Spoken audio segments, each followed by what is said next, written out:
యాకోబు ఈ పత్రికలో కొన్ని శ్రేష్టమైనటువంటి మాటలు, ఉద్దేశాలు, విశ్వాసం, నమ్మకానికి సంబంధించినటువంటి కొన్ని మాటలు మాట్లాడని చెప్తున్నాను కదా. ప్రభునందు ప్రియులారా, మాట్లాడుతూ ఇక్కడ వాక్యంలో అబ్రాహామును గురించి మాట్లాడుతున్నాడు. అబ్రహామును జ్ఞాపకం చేస్తున్నాడు. మనకు అబ్రహాం గురించి బాగా తెలుసా తెలీదా? తెలుసా మీ అందరికి అబ్రహాం గురించి? అబ్రహాము అంటే మన మనసులోనికి ఏం వచ్చిందంటే, అతను 75వ సంవత్సరంలో ఊరు దాటి బయటకు వచ్చాడు, 100వ సంవత్సరంలో ఇస్సాకు పుట్టాడు, బలీమన్నాడు, ఇచ్చేశాడు. మనకు తెలిసింది కదా. అబ్రహాము దేవుని నమ్మాడు. ఇవన్నీ మనకు తెలిసినయే. మనం పుట్టినప్పటి నుంచి సండే స్కూల్ టీచర్లు చెబుతారు. ఇలాగా పాస్టర్ గారు కూడా అనేక మార్లు అనేక పర్యాయాలు అబ్రహాము గురించి జ్ఞాపకం చేస్తూనే ఉంటాడు. కాబట్టి అబ్రహామును గురించినటువంటి వివరణ మనకు అవసరం లేదు, కానీ అబ్రహాముకు సంబంధించిన దాంట్లో నుంచి కొంత మటుకు ఈ దినాన్న ఈ మధ్యాహ్న కాల సమయంలో ధ్యానం చేయడానికి సంసిద్ధులం అవుదాం. అబ్రహాములో మనకు కనపడింది ఏంటి? వాక్యంలో యాకోబు గారు అబ్రహాములో నుంచి ఏం చూసి వాక్యాన్ని రాస్తున్నాడు అని అంటే, ఇప్పుడు మీరు చక్కగా చదివారు. విశ్వాసము అతని క్రియలతో కూడి కార్యసిద్ధి. విశ్వాసము ఎలా కనపడాలి అని అంటే, క్రియల మూలంగా కనపడాలి. అబ్రహాము తన విశ్వాసాన్ని కేవలం పెదవుల వరకు పరిమితం చేయలా. అబ్రహాము తన విశ్వాసాన్ని కేవలం మనుషులకు సాక్ష్యము చెప్పుకోవడానికి వరకే పరిమితం చేయలా.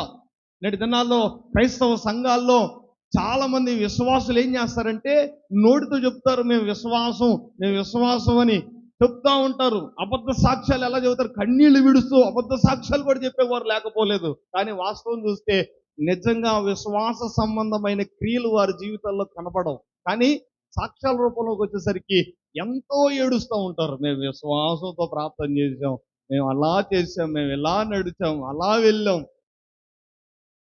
నిజమే, ఆ పరిస్థితుల్లో నువ్వు కాదు, అన్యుడైనా సరే దేవుని యందు విశ్వాసం ఉంచుతాడు. నిజంగా నాకు అవసరం వచ్చింది, నాకు రోగం వచ్చింది, లేదా నేను ఏదైనా భయంకరమైన శ్రమలో ఉన్నా, వినాలి జాగ్రత్తగా, లేదా నేను ఏదో విపత్తుకరమైనటువంటి పరిస్థితుల్లో నేను ఉన్నా, అప్పుడు సహజంగా పాస్టర్ గారు మొదలుకొని రోడ్డు మీద సిగరెట్ తాగి బీడీ తాగేవాడు కూడా మంచం ఎక్కితే వాడు ఎవరిని తలుచుకుంటాడు? దేవుడిని తలుచుకుంటాడు. దేవుడు తలుచుకొని ఏమంటాడు? ప్రభువా, ఎంతకాలం నేను చేసింది అయితే చేసేసాను, ఇప్పుడు నేను నీ యందు విశ్వాసం ఉంచుతున్నాను. చూడండి, రోజు ప్రార్థనకు వచ్చే మనము దేవుని యందు విశ్వాసం ఉంచుతాం. ఆ రోడ్డు మీద చెడ పనులు చేసి అడ్డగోలు పనులు చేసినాడు, చివరికి ఏదో విపత్తు వచ్చింది, ఏదో అవసరం వచ్చింది, ఇప్పుడు వాడు కూడా దారిలో కనపడితే పాస్టర్ గారు పలానా ఇబ్బంది అండి ప్రార్థన చేయండి, వాడు కూడా ఏమని చెబుతాడు? కొంచెం విశ్వాసం ఉంచి.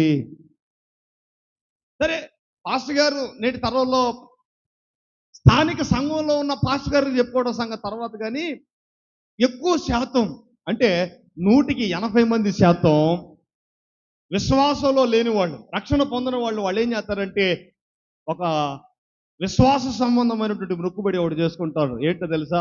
ప్రభువా, నాకు ఒక పిల్లోడిని ఇస్తే గుణదలెళ్ళి నా కొడుకు జుట్టు మొత్తం నీకు ఇచ్చేస్తా.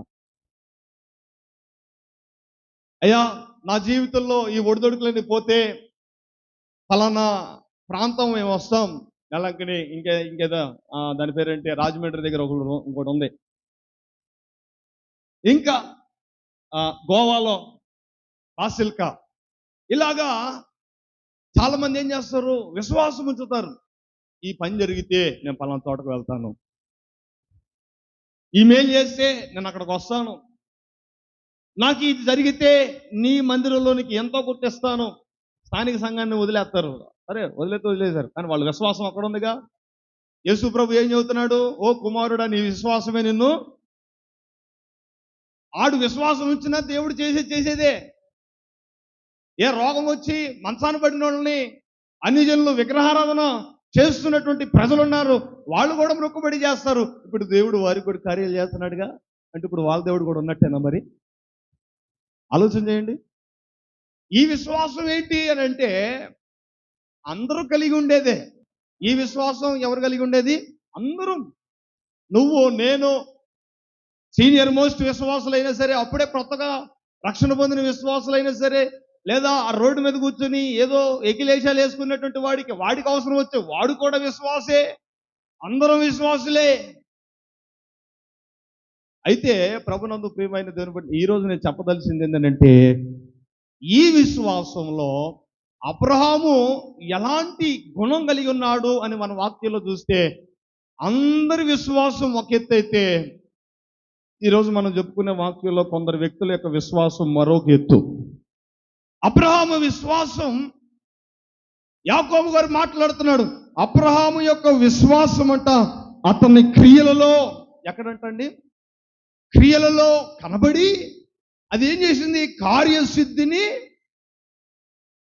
కార్యసిద్ధి అంటే, సో మనం ఏం చేస్తున్నాం, ఏదన్నా వ్యాపారం చేస్తున్నాం, ఉద్యోగం చేస్తున్నాం, చదువు కోసం వెళ్తున్నాం, ఇంక ఏ పని అయినా చేస్తున్నాం, ఏదన్నా నూతనంగా స్టార్ట్ చేస్తున్నాం, లేదా ఆల్రెడీ ఉన్నాం, ఏ పని చేసినా ఆ పనికి సఫలత రావటం.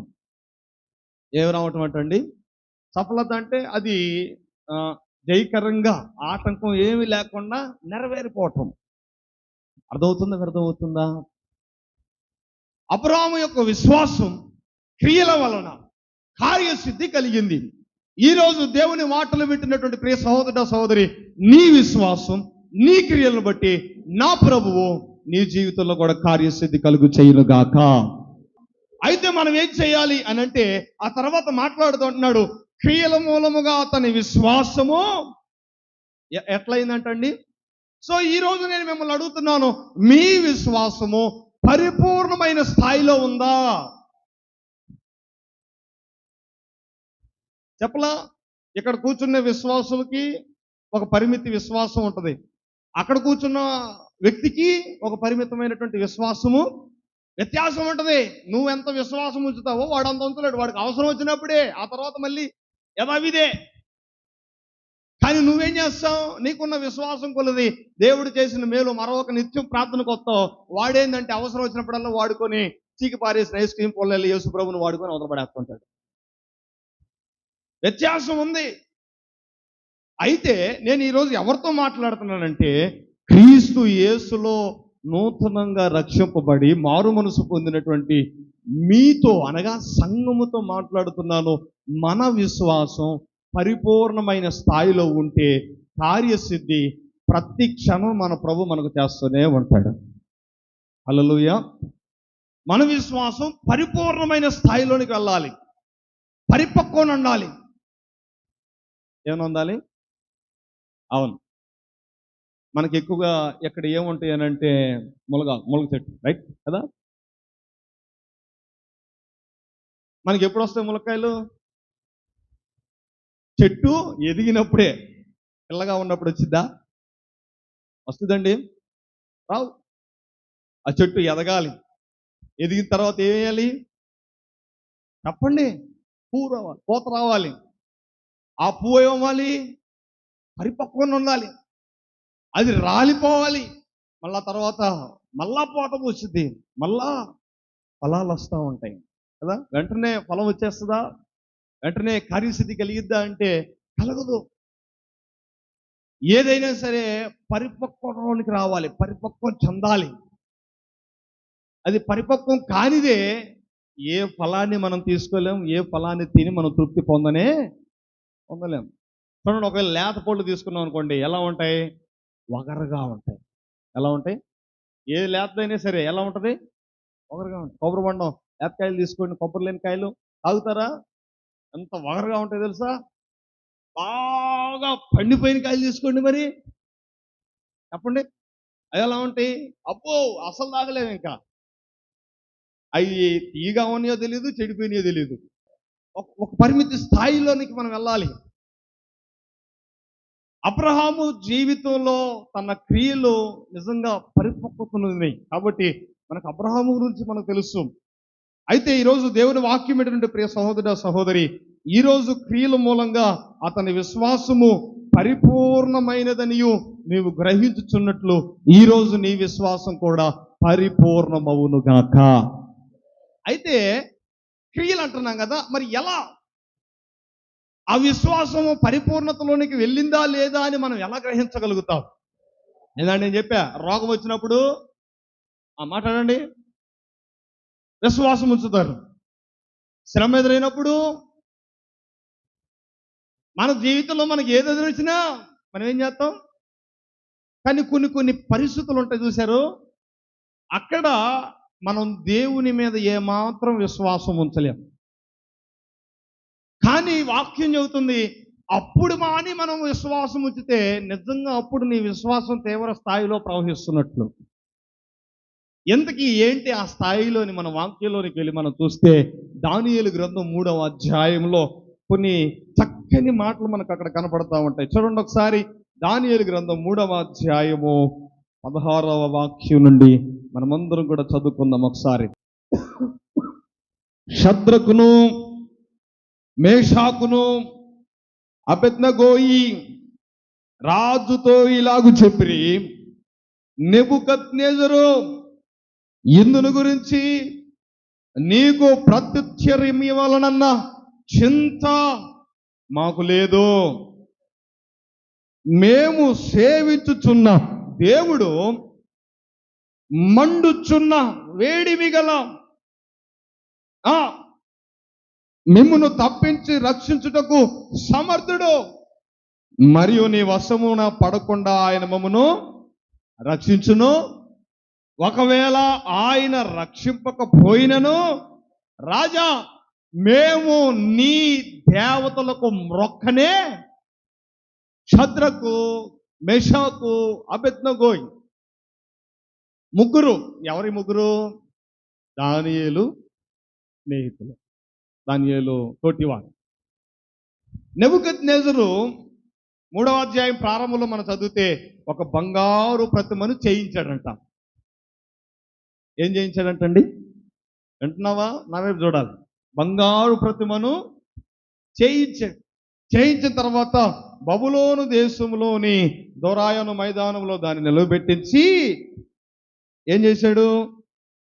అధిపతులను, సేనాధిపతులను, సంస్థానాధిపతులను, మంత్రులను, ఖజానాదారులను, ధర్మశాస్త్ర విధాయకులను, న్యాయాధిపతులను, సంస్థానములో ఆధిక్యము వహించిన వారందరినీ సమకూర్చుటకు రాజుకు నెబుకద్నెజరు నిలవబెట్టించి ఏం చేశాడట?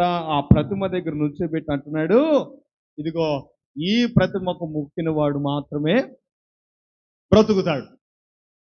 ఈ ప్రతిమకు వంగి నమస్కారము చేయకుండా ఉన్నవాడు ఎవడో వస్తారా? ఆ పక్కనే మీకోసం ఒక అగ్నిగుండం ఉంది, అందులో మీరు కాలిపోతారు అన్నాడంట. అగ్నిగుండం అనేది రెడీగా ఉంది. ఎవరి కోసం ఇది? ఆ ప్రతిమకు ఎవడైతే మ్రొక్కడో, ఆ ప్రతిమకు ఎవడైతే నమస్కారం చేయడో, ఆ ప్రతిమకు ఎవడైతే సాష్టాంగ నమస్కారం కింద పడుకొని బారుగా ఇట్లా బోర్ల పడుకొని, గుళ్ళు గోపురాల దగ్గర మీరు చూస్తారా ఎట్లా చేస్తారు తెలుసా? బోర్ల పడుకొని, గుర్తుందా? ఇప్పుడు ఆ ప్రతిమ ముందు ఎవడైతే ఆ పని చేయడో చచ్చాడు వాడు. ఎక్కడా? అగ్నిగుండంలో. ఎవరెవరు ఉన్నారు అక్కడ? రాజు, మంత్రులు, సేనాధిపతులు, ఇంకా గరడి చేసేవాళ్ళు, ధర్మశాస్త్రాన్ని ధ్యానం చేసేవాళ్ళు, ఆయా శాఖల్లో పనిచేసేటువంటి అధికారులందరితో పాటు ప్రజలందరూ వచ్చి రాజు మొక్కమంటే, ఇప్పుడు చెప్పండి, ఎవడైనా ధైర్యం చేసి పోయి అధికారులు మొక్కుతుంటే ఇక సామాన్య ప్రజలు మేము మొక్కం అంటారా? మేము చేయమండి, మా దేవుడు మాకు చెయ్యొద్దు అన్నాడు కాబట్టి మేము చెయ్యం అంటారా? అనం. చక్కగా పోయి, అమ్మో, ఎందుకని? కళ్ళెదురు కనపడుతుంది, ఏంటిది? అగ్నిగుండం. దాంట్లో వేసేస్తాడు, సాగుకొట్టేస్తాడు, నలిపేస్తాడు. ఇంక అయిపోయాం మన పరిస్థితి, కాలి బూడిదైపోవటమే ఇప్పుడు ఆయన మాట నవ్వకపోతే అని వాక్యంలో రాయబడింది. అందరూ ఏం చేశారు? సాగిలు పడ్డారు. వాక్యంలో రాయబడింది, అందరూ సాగిలు పడ్డారు. అందరూ సాగిలు పడగా రాజు అలాగే నుంచున్నాడు, చూస్తున్నాడు. ఎవడెవడో నుంచోలేదు, ఎవడెవడో సాగిలు పడ్డాడు. ఎవరెవరు నుంచున్నారు, ఎవరెవరు సాగిలు పడ్డారు, ఎవరెవరు నా మాట అంటున్నారు, మొత్తం సర్వే చేస్తుంటాయి. వీళ్ళు అంబాలలో వీళ్ళు ఇద్దరు అట్టగా నుంచున్నారంట. రాజు డౌట్ వచ్చింది. వాళ్ళిద్దరు ముగ్గురింటి పంపియండి అన్నాడు. వాళ్ళు వచ్చారు. ఏట్రా, అందరూ నమస్కారం చేశారు, అందరూ సాష్టాంగపడ్డారు, అందరూ ప్రతిమకు మొక్కారు. ఈ ముగ్గురేంది మాట వినరా మీరు? చెప్పిన పని చేయరా? చచ్చిపోవాలని ఆశగా ఉందా? ఎలా ఉంది? కనపడుతుందా మీకు? కళ్ళేమన్నా గుడ్డు వచ్చినాయా? చూడు, పక్క చూడు. అగ్నిగుండం మీకోసం నిల్వ చేయబడింది. కనీసం ఇప్పుడైనా మొక్కండి, ఇంకో అవకాశం ఇస్తున్నానంటే ఇప్పుడు మాట్లాడుతున్నారు వీళ్ళు. ఇప్పుడు మీరు చదివిన మాటలు అయ్యే. షద్రకు, మెషాకు, ఇంకా ఎవరు? వీళ్ళు ముగ్గురు అంటున్నారు. ఏమంటున్నారంట? మళ్ళీ ఇంకోసారి చదివితే వాక్యం రాయబడింది, మేము సేవించుచున్న దేవుడు వేడిమి గల ఈ అగ్నిగుండములో మమ్మను తప్పించుటకు సమర్థుడు, శక్తిమంతుడు. ఇంకా చూడు, మరియు నీ వశమున పడకుండా ఆయన మమ్మలను ఏం మాట్లాడుతున్నాడు? ఎవరితో? రాజుతో. చూడండి ఎంత ధైర్యం ఉంటే మాట్లాడతారు ఎవరితో? రాజుతో డైరెక్ట్గా. ఏంటండి, ఏమనుకుంటున్నారు? మేమేదో భయపడుతున్నాం అనుకుంటున్నావా? మేమేదో దిగులు పడుతున్నాం అనుకుంటున్నావా? అక్కడ మమ్మల్ని కాల్చి వేస్తావేమోనని మేమేందో కృంగిపోతాం అనుకుంటున్నామా? మేము చింతపడతాం అనుకుంటున్నామా? చూడు, మేము ఎవరినైతే పూజిస్తున్నామో, ఎవరికైతే ప్రార్థన చేస్తున్నామో, ఎవరినైతే ఆరాధిస్తున్నామో, ఎవరినైతే మేము ప్రతిరోజు ముమ్మారు మొక్కుతున్నామో ఆ దేవుడు ఈ అగ్నిగుండంలోని మమ్మల్ని ఏం చేయగలుగుతాడు? హీ విల్ డెఫినెట్లీ, ఆయన మమ్మల్ని కాపాడుతాడు. ఈ మాట నువ్వు నేను అంటాం. దేవుని స్తోత్రం చెబుతారు గట్టిగా. రోగంలో మనం ఉన్నప్పుడు, బాధలో మనం ఉన్నప్పుడు, శోధనలో ఉన్నప్పుడు దేవుడు కాపాడతాడులే, ఆ మాట మనం అంటామా అనమా? అయ్యా, పరిస్థితి నుండి ఈ రోజు కాకపోతే ఇంకో రోజు ఒడ్డెక్కిస్తాడేమోలే అంటాం. అయితే ఆ తర్వాత ఇంకో మాట ఉంది. ఆ మాట మనం జన్మలో అనలేం. ఏ మాట తెలుసా? ఒకవేళ ఆయన మమ్మల్ని రక్షింపకపోయినా మాకు పర్వాలేదు, ఆయన మమ్మల్ని రక్షించకపోయినా చెప్పండి పర్వా. ఇప్పుడు చెప్పండి, ఇలాంటి పరిస్థితుల్లో ఇలాంటి మాట ఎవరు మాట్లాడతారు? ఆయన మమ్మల్ని కాపాడకపోయినా, ఈ రోగంతో మేము చచ్చిపోయినా, ఈ దరిద్రంతో మేము చనిపోయినా, గర్భఫలం లేకపోయినా, వివాహం కాకపోయినా, ఉద్యోగం లేకపోయినా, ఆ స్థాయిలో మేము ఉండకపోయినా పర్వాలేదు, నేను నమ్మిన దేవుణ్ణి మాత్రం నేను విడిచిపెట్టను. ఈ విశ్వాస సహితమైన మాట ఎవరు అంటారు? దేవుని స్తోత్రం చేస్తారు గట్టిగా. షద్రకు, మెషాకు, అబేద్నెగోల యొక్క విశ్వాసం పరిపూర్ణమైంది ఇక్కడ. హల్లెలూయా. కాపాడితేనే దేవుడు, లేకపోతే ఆయన మాకు దేవుడు కాదు అన్నాడా? ఈరోజు చాలా మంది అంటూ ఉంటారు, మా భర్తను రక్షించలేనాడు, ఆయనే దేవుడు అండి. ఎన్ని సంవత్సరాల నుంచి ప్రార్థన చేస్తున్నాడు, చేయడు. ఏం చేస్తావు? కొడతావు దేవుడిని? ఆయన బాగు చేయడు, స్వస్థ దేవుడు. ఏం చేస్తావు దేవుణ్ణి? ఏం చేయగలుగుతావా? ఆయన ఏం చేయగలుగుతాం మనం? చెప్పు. నీ జీవితం బాగు చేయడు, నీ కుటుంబం అలానే ఉంటుంది. నువ్వు ఎంత ధైర్యడు, మొరపెట్టు, కన్నీరు విడు, నీకున్నది మొత్తం దారబోసేయి. ఇప్పుడు చెప్పు, ఆయన మాత్రం రవ్వంత కూడా చేయడు. ఏం చేస్తావు? చెప్పండి, ఏం చేయగలుగుతామా? మాట చెప్పనా? మన భాషలో మనం ఏదన్నా ఆయన దగ్గర నుంచి పీక్కోగలుగుతామా? నువ్వు అయిపోతుంది, నేను తీసుకుంటానండి. చెప్పండి. ఆయనకి ఎదురెళ్ళి ఏమి అంటే, వీళ్ళ విశ్వాసం చూడండి. దేవుడు మేలు చేసినా చేయకపోయినా వాళ్ళకి కావాల్సింది ఎవరంట? పక్కనే మరణం కూడా కనపడుతుంది. చావు కనపడకపోతే ఆ పోతే కనీసం బతుకుంటాంలే అనుకోవచ్చు. తీసి పక్కన పడేస్తే వాళ్ళకి ఏముంది? రెడీగా అగ్నిగుండం ఉంది. దేవుని స్తోత్రం చెబుతారు గట్టిగా. కొంచెం గడి చెప్పాలి హల్లెలూయా. ఈ ఉదయ కాల సమయంలో దేవుని వాక్యం ఏంటన్నటువంటి మరి నీ విశ్వాసం ఒకవేళ ఈ స్థితిలో నువ్వు ఉంటే నువ్వే మాట అంటావు? నీ పరిస్థితులు, అవును, కొన్ని మార్లు మనం తప్పించుకోలేము. చేస్తే పాపం చేయాలి, లేదంటే కావాలి, ఇంతే బతుకు. మాట్లాడితే అబద్ధం ఆడాలి, లేదంటే చనిపోవాలి. చేస్తే కీడు చేయాలి, లేదంటే చనిపోవాలి. ఇప్పుడు చెప్పు, ఏం చేస్తాం? మనం 99% మంది కీడు చేయటానికే, అంతేగాని తప్పు చేయకుండా నేను ఈ తప్పు చేయను, చనిపోవటానికే నేను రెడీ అన్న వాళ్ళు ఎవరైనా ఉన్నారా? అందరికీ ప్రాణం మీద ఏంటి? తీపి. ప్రాణం మీద ఏంటి? తీపి. బతకాలి. సరే బతికేవు, జీవిత కాలం ఏం చేయాలి తెలుసా? బతికున్నంత కాలం చేసిన తప్పు నువ్వు జ్ఞాపకం చేసుకుంటూ ఒక రోజులో చచ్చిపోయేది కాక రోజు రోజు చావాలి. చచ్చిపోతే ఒక రోజుతో పోయింది. ఒకవేళ తప్పు చేసి కానీ మనం బ్రతికి ఉంటే, ఇప్పుడు చెప్పండి, గుర్తొచ్చిన ప్రతిసారి చచ్చి బ్రతుకుతూ ఉంటాం. ఎక్కడ? హృదయం చచ్చి బ్రతుకుతూ ఉంటుంది మాటికి. ఎందుకు ఈ పని చేశాను, ఎందుకు ఈ తప్పు చేశాను, ఎందుకు ఈ దోషం చేశాను, ఎందుకు ఇలా వెళ్ళాను, ఇలా చేయకుండా ఉండాల్సిందే. చేసిన పనికి ఇక జీవిత కాలం చెప్పండి మదన పడుతూనే ఉండాలి. రాజమండ్రి సెంట్రల్ జైల్లో చాలా మంది ఖైదీలు ఇదే మాట అంటూ ఉంటారు, మర్డర్ చేసిన వాళ్ళు. అప్పుడేదో ఆవేశంలో చేసేసామండి, అప్పుడేదో తాగిన తిమిరి మీద వేసేసామండి, అయిపోయింది. ఇప్పుడు రోజు చస్తున్నాం, ఎందుకు ఈ పని చేశామా అని వాళ్ళు అంటూ ఉంటారు ఈ మాట.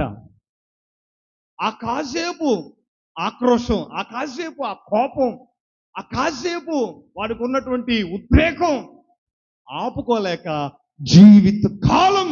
ఇప్పుడు చెప్పండి, ఈరోజు దేవుని వాక్యం వింటున్న ప్రియ సహోదర సహోదరి, నువ్వేం చేస్తావు? వాక్యం వెళ్ళు. దేవుడు నన్ను కాపాడినా కాపాడకపోయినా, దేవుడు నన్ను బాగు చేసినా బాగు చేయకపోయినా, దేవుడు నన్ను ఆ స్థాయిలో నిలబెట్టినా నిలబెట్టకపోయినా, దేవుడు నన్ను నడిపించినా నడిపించకపోయినా, దేవుడు నన్ను స్వస్థపరిచినా స్వస్థపరచకపోయినా, నేను మాత్రం ఆయన్ని విడిచిపెట్టను. ఈ మాట ఎంతమంది అంటారో చేతులు ఎత్తండి ఒకసారి అని మీ హృదయంలో చెప్తున్నా.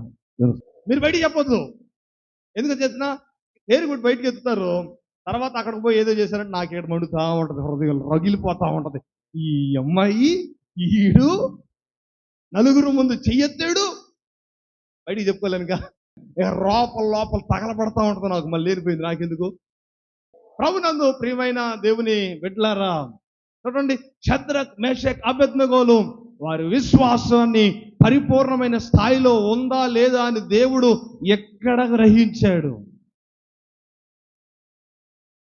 కష్టాల్లో, సుఖాల్లో, వ్యాధుల్లో, రోగాల్లో అందరూ విశ్వాసం ఉంచుతారు. కానీ ఇలాంటి పరిస్థితుల్లో ఎవడైనా ప్రభు అయిన యేసునందు విశ్వాసం ఉంచుతాడా? మరి అర్థమైందా ఏ పరిస్థితుల్లో దేవుని యందు విశ్వాసం ఉంచాలో? ఇంకా వివరంగా చెప్పనా? సాధారణమైన సమయాల్లో అందరూ విశ్వాసం ఉంచుతారండి, అది పెద్ద అది పెద్ద విశేషమేం కాదు. వీళ్ళున్నారు చూశారు, ఈ పరిస్థితుల్లో నువ్వు దేవుని నమ్ముకొని ఉంటావా లేదా అనేది నా ప్రశ్న. ఇలా కానీ ఉంటేనే మరి నీ విశ్వాసం ఏమైంది? ఇంకో ఎగ్జాంపుల్ చూపిస్తా. నిర్గమాకాండంలోనికి మనం వెళ్దాం. బైబిల్ గ్రంథాలు మనం తెరిచి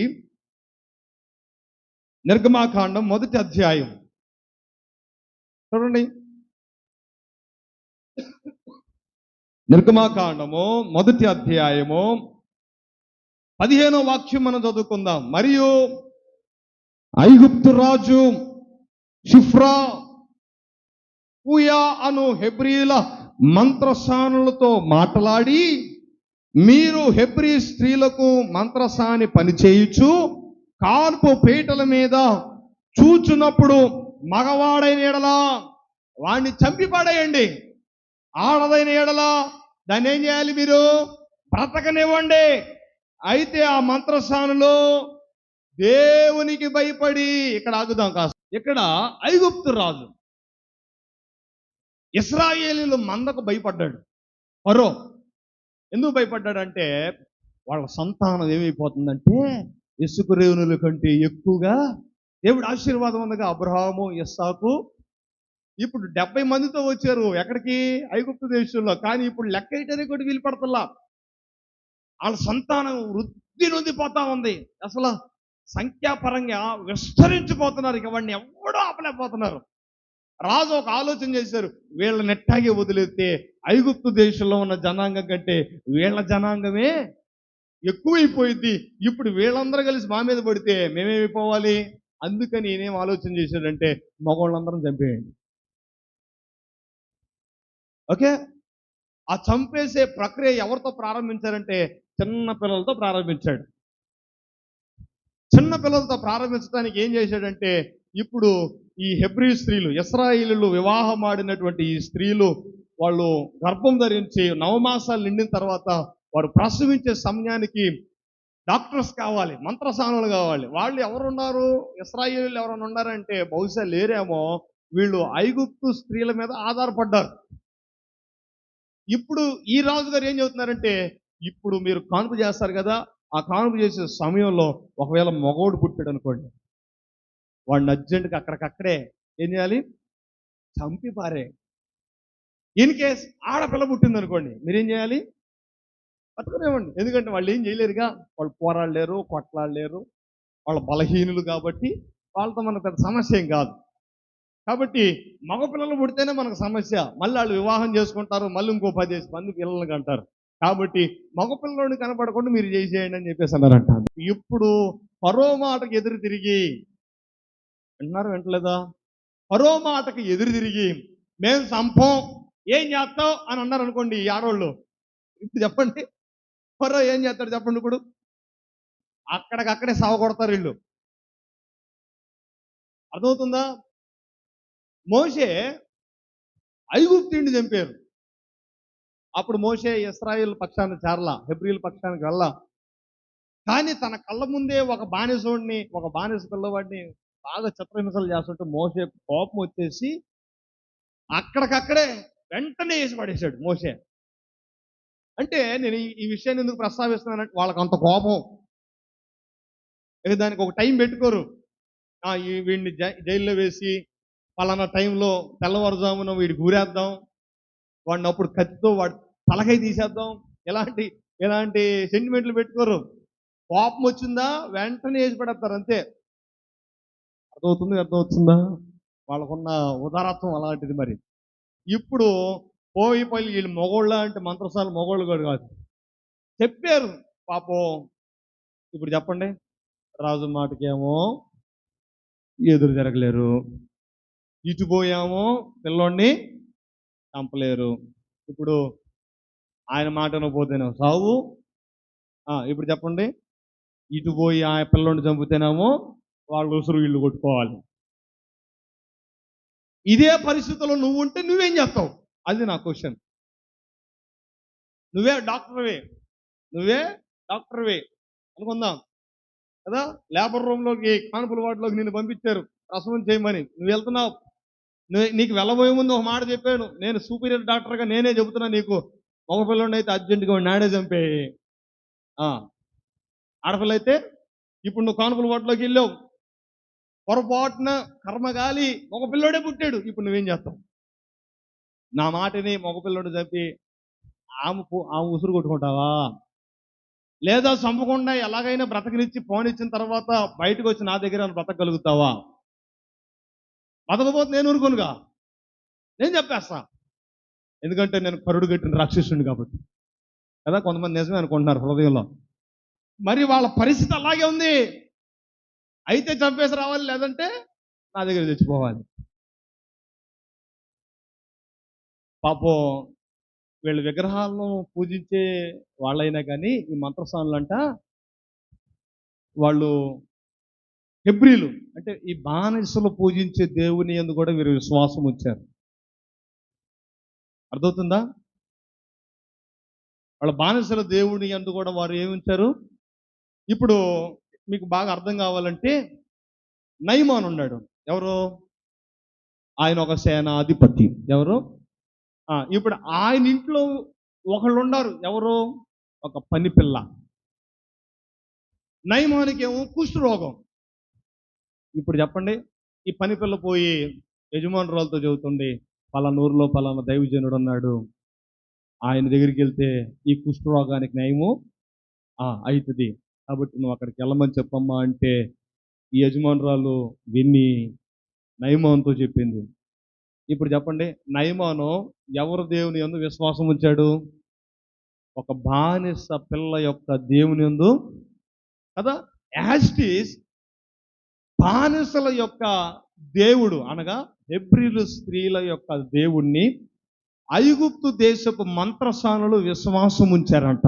వారి విశ్వాసం ఏ స్థితిలో వాళ్ళు దేవుని యందు విశ్వాసం ఉంచారంటే, అయితే పిల్లని చంపాలి లేకపోతే వీళ్ళు, ఆ స్థితిలో వారు ఎవరికి భయపడ్డారంట? వింటున్నావు? వాళ్ళు ఆ స్థితిలో దేవునికి భయపడి వాళ్ళు ఏం చేశారంటే, మగపిల్లోడు పుట్టినా సరే వాడిని చంపలేదంట.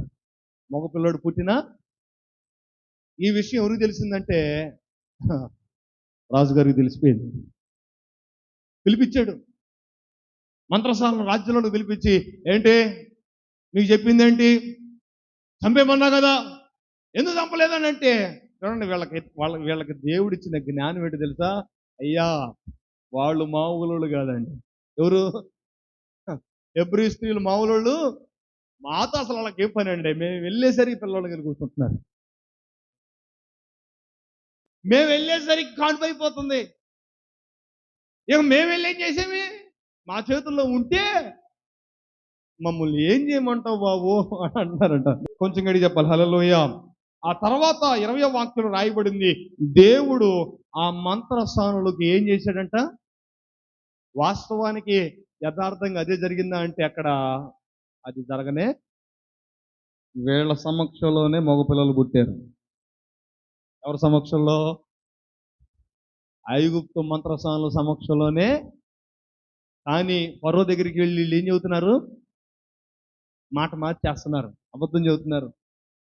మేము వెళ్ళేసరికి ఆడంతా అయిపోతుంది, మా చేతులు ఏమి. ఈ మాట ఎవరికి భయపడన్నారు అంటే, అటు పాపము చేయలేదు, ఇటు పక్క ఆయనకి చెప్పండి సావుకు కారణం కూడా చక్కగా ఎత్తుక్కొని, చూడండి ఎంత కుయుక్తితో పోయి చెబుతున్నారో, మేము వెళ్ళేసరికి మొత్తం అయిపోతుందండి అని దేవుడికి భయపడి ఆ మాట చెబితే, దేవుడు వారి యందు ఉన్నాడు కనుక, వాళ్ళు చేసింది దేవునికి ఆమోదయోగ్యంగా ఉంది కనుకంట దేవుని వాక్యం రాయబడింది. దేవుడు ఆ మంత్రస్థానులకు ఏం చేశాడంటండి? దేవుడు ఆ మంత్రస్థానులకు ఏం చేశాడు? ఈరోజు దేవుడు నీకేం చేయాలి? ఏం చేయాలి? మరి దేవుడు నీకు మేలు చేయాలంటే మరి నీ విశ్వాసం ఏ స్థితిలో ఆయన యందు ఆధారపడాలి? అయితే సావు, లేదా చెప్పు ఆపు. ఈ స్థితిలో కూడా మనం ఎవరిని విశ్వాసం ఉంచాలి? షడ్రక్, మేషక్, అబేద్నెగో వీళ్ళు ఎలాగైతే మరణ సమయంలో దేవుని యందు విశ్వాసం ఉంచారో కదా, మంత్రసానులు వాళ్ళు కూడా అయితే చావు లేదంటే ఉసురు, ఆ స్థితిలో కూడా వారు దేవునికి ఎలా భయపడ్డారో, ఈరోజు దేవుని వాక్యం వింటున్నటువంటి మనము కూడా ఈ స్థితిలో ఒకవేళ మనం ఉండినట్లయితే, ఈ స్థితిలో ఉండి కూడా మనము దేవుని యందు విశ్వాసం ఉంచినట్లయితే, మంత్రసానులకు దేవుడు చేసిన మేలు ఈ మధ్యాహ్న కాల సమయంలో దేవుడు మనకు కూడా జరిగించును గాక. హల్లెలూయా.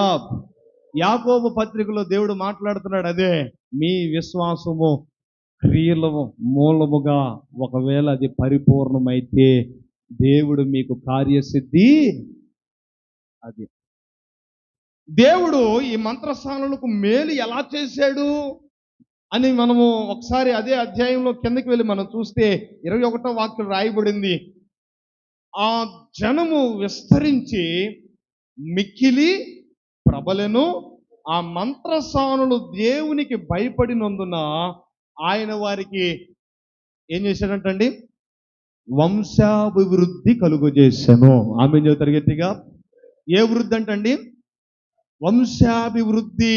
అబ్రహాముకు దేవుడు చేసిన నిబంధన వాగ్దానం ఇప్పుడు ఎవరు స్వతంత్రించుకుంటున్నారు? దేవునికి భయపడిన ఐగుప్తు మంత్రసానులు స్వతంత్రించుకుంటున్నారు. వింటున్నారా లేదా? దేవుడు వారికి ఆ విధంగా మేలు చేశాడు. లోకంలో ఒక సామెత ఉందండి, ఇల్లు కట్టేవాడు ఒక బిల్డర్. వింటున్నారా? ఒక బిల్డర్, ఒక టాపీ పని చేసేవాడు. ఒక మాట చెప్పాలంటే సొంత ఇల్లు ఉంటుందా టాపీ పని చేసేవాడికి? జనాలు ఇల్లాము సౌందర్యంగా సుందరంగా గట్టి పడేస్తాడు. లోపలికి వెళ్ళగానే అవ్వ ఎవడరా కట్టిందని అంటే ఫలానా మేస్త్రి గారు కట్టారండి అంటాడు. ఇప్పుడు తీరా ఆ మేస్త్రి గారి ఇంటికి వెళ్ళి చూస్తే ఆ మేస్త్రి గారి ఇల్లు ఎలా ఉంటుంది చెప్పండి. కాపీ మేస్త్రి గారేమో చక్కగా ఇల్లు కడతారు, జనాలు ఇల్లేమో చక్కగా రమ్యంగా చూడదగ్గ విధంగా, అబ్బో ఎవరురా కట్టింది అంటారు. ఒకవేళ ఇప్పుడు ఆ కట్టిన మేస్త్రి ఇంటికి వెళ్ళి చూస్తే ఆ మేస్త్రి గారి ఇల్లు ఎలా ఉంటది చెప్పండి. ఇంకో మాట చెప్పనా, బట్టలు కుట్టే టైలర్ ఉంటాడు. ఎవరు? బట్టలు కుట్టే టైలరు బట్టలు భలే కొడతాడు. ఎక్కడ ఏ డిజైన్, ఇదిగో ఫోన్లో పడుతుంది, ఈ డిజైన్ కుట్ట అంటే కుట్టి పెడతాడు. ఎంత చక్కగా ఉంటుందో ఆ కుట్టు, ఆ విధానం చాలా బాగుంటది. అసలు కుచ్చే రాదు, ఇంత బాగా కొడతాడు. తీరా ఇప్పుడు వాడి బట్టలు ఎలా ఉండి అని చూస్తే ఏడకుంటాయి. ఈ పక్కల ఇక్కడ ఒక బ్యాగ్ కనపడిద్ది, ఏడ ఒక బ్యాగ్ కనపడిద్ది, వెనక మళ్ళీ 2 బ్యాగులు కనపడతాయి. ఆ, ఆ బట్టలు ఏమో మాసిపోయి ఉంటాయి. ఇదేట్రా అంటే అది బట్టలు కుట్టుకునేవాడేమో జనాల బట్టలు ఏమో బాగా కొడతాడు, కానీ వాడికి మాత్రం ఏముండదు. చెప్పండి, ఇల్లు కడతాడు బాగానే, కానీ ఆడికి ఇల్లు ఉంటుందా? ఉండదు. కొన్నిసార్లు మా పాస్టర్ గారి ఇళ్లలో కూడా మేము కూడా చాలా చోట్ల అదే చెబుతూ ఉంటాం, జనాలను రక్షిస్తాం కానీ మా ఇంట్లో మాత్రం మేము కార్యాలు చేయలేము. ఊర్లో గొప్ప గొప్ప కార్యాలు చేస్తాడు దేవుడు, కానీ ఇంట్లో మాత్రం చెప్పండి కొన్నిసార్లు అలాగే ఉంటుంది. అందుకే మేము ఒకటే నమ్ముతాం, మా మొదటి సంఘం మా కుటుంబం, ఆ తర్వాత వేరే సంఘం. అలా అనుకోకపోతే ఇప్పుడు చెప్పండి, మేస్త్రి గారికి ఇల్లు ఎట్టలేదో, బట్టలు కుట్టుకునేవాడికి బట్టలు ఎట్టలేవో చెప్పండి. జనానికి రక్షణ ఇచ్చే రేపటి రోజు మా ఇంటికి రక్షణ లేకపోతే చెప్పండి ఏ సుఖం. ఇంత పని చేస్తున్నారు మనవాళ్ళు. ఇప్పుడు నేను చెప్పానే, కాపీ మేస్త్రికి ఇల్లు లేనట్టు, బట్టలు కొనేవాడు బట్టలు లేనట్టు, జనాలు కానుకలు చేసే వేళ్ళకి ఏమి లేదు, వంశాభివృద్ధి లేదు. అంటే వారి పనిలో వారికి సఫలత అనేదే ఉందా? ఈరోజు నువ్వే పని చేస్తున్నావో ఆ పనిలో నీకు మరి సఫలత ఉందా? నువ్వు ఏ ఉద్యోగం చేస్తున్నావు, నువ్వు ఏ పని చేస్తున్నావు, ఏ వ్యాపారం చేస్తున్నావు, నువ్వు ఎందులో ఉన్నావో అందులో నువ్వు నిష్ణాతుడు అయ్యావా లేదా ఆలోచన చేయి. మంత్రసార్లు ఆ పని చేస్తున్నారు కానీ నిజంగా జనాన్ని బాగు చేస్తున్నారు కానీ వారికి మాత్రం వెనకమాల బ్యాక్గ్రౌండ్ ఏమి. ఈరోజు మనం కూడా ఎన్నో పనులు చేస్తాం. ఒకరోజేమో ఆ పని చేస్తాం, ఒకరోజు ఇది సెట్ కాలేదని ఇంకో పని చేస్తాం, అది చేసిన తర్వాత ఇది సెట్ కాలేదని ఇంకో చోటుకి వెళ్తాం, ఇది సెట్ కాలేదని ఆ ఊరు వెళ్తాం, ఆ ఊర్లో సెట్ కాలేదు ఆ ఊరు వెళ్తాం. ఎన్నో తిరుగుతారు నువ్వు, ఎన్ని దేశాలు తిరుగుతావు, ఎన్ని ప్రారంభాలు చేస్తావు. దేవుడు అంటున్నాడు, నీ విశ్వాసం ఒకవేళ పరిపూర్ణమైన స్థాయిలోనికి వెళ్తే నువ్వు ఏది చేస్తావో దేవుడు దాన్ని సఫలపరుస్తూనే ఉంటాడు. యాకోబు గారు చెబుతున్నాడు అండి, నేను చెప్పే మాట కాదు.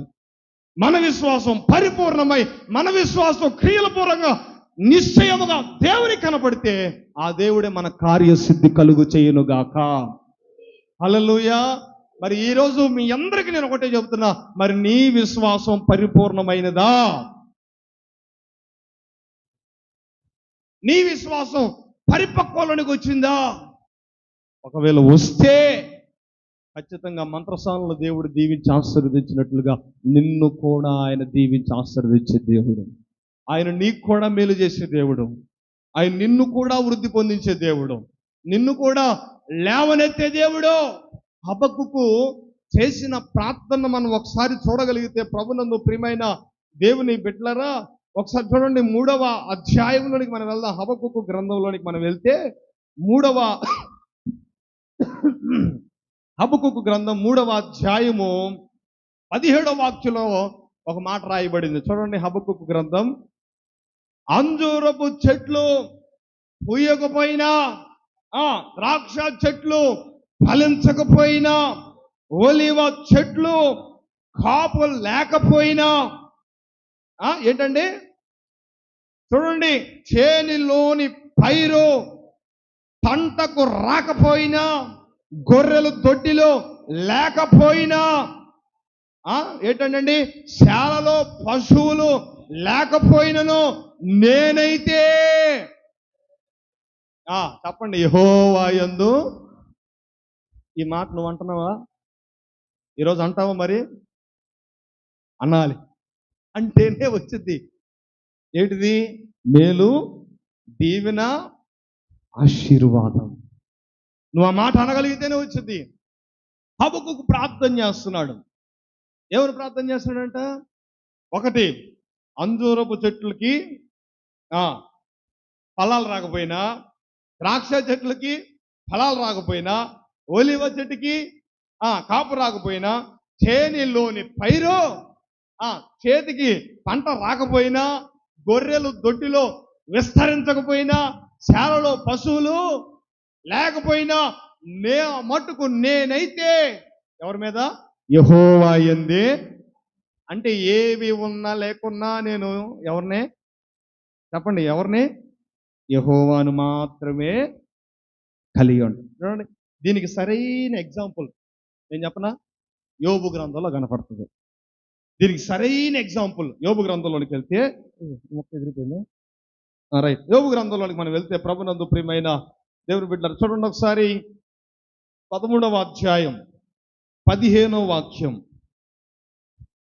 ఇదిగో ఆయన నన్ను చంపినను నేను ఆయన కొరకు కనిపెట్టుచున్నాను. ఆయన సన్నిధిని నా ప్రవర్తన న్యాయంగా ఉందని నేనేం చేసుకుంటాను? రుజువు చేసుకుంటాను. ఇందాడ హబక్కుకు గ్రంథంలో చదివించిన మాటలు గుర్తున్నాయా? అంజూరపు చెట్లు, ద్రాక్ష చెట్లు, ఇంకా ఒలివ చెట్లు, చేనిలోని పంట, గొర్రెల దొడ్డిలో గొర్రెలు, శాలలో పశువులు ఉన్నా లేకపోయినా ఎవరన్నాడు? ఇప్పుడు అక్షరాల ఆ ప్రార్థనకు తగిన వ్యక్తి బైబిల్లో ఎవరైనా ఉండారంటే యోబే. యోబుకి ఎన్ని పశువులు ఉన్నాయండి? ఉదాహరణ ఏదన్నా ఒకటి తీసుకుందాం, 500 జతల కదా. ఇప్పుడు లెక్కేయండి, వరుసనే నుంచోబెట్టి. ఇప్పుడు 500 ఎడ్లు ఒకవేళ మన ఊర్లో ఉంటే మన ఊరు సరిపోద్దా? అలాంటిది 500 జతలు. మళ్ళీ ఎన్ని? ఇప్పుడు చెప్పండి, ఊరు సరిపోద్దా? అంటే ఇప్పుడు అక్కడ ఒకవేళ ఆ మూల మీద ఉంది యోబు ఇల్లు, ఇప్పుడు ఆయన ఆ మూలకి వెళ్ళాలి. ఇప్పుడు ఎంత దూరం నడవాలి? ఇప్పుడు ఈ భాగం మొత్తం ఎవరిది? మాట్లాడండి, ఎవరిది?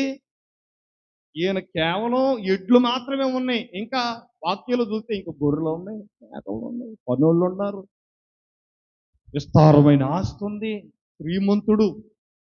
ఇప్పుడు చెప్పండి, ఆముదాలపల్లి మొత్తం అయిందేనా? బహుశా దీనికి పొలిమేరల పొలాలతో కలిసి ఎంత మొత్తం ఉంటుందో అంత మొత్తం ఉంటే కానీ ఆయనకి సరిపోదు. అంటే ఒకప్పుడు యోబు జీవితం అలాంటిది. ఈ ఊరు ఆయన ఒక్కడికే సరిపోయింది. మనందరం లేవు అనుకోండి కాసేపు.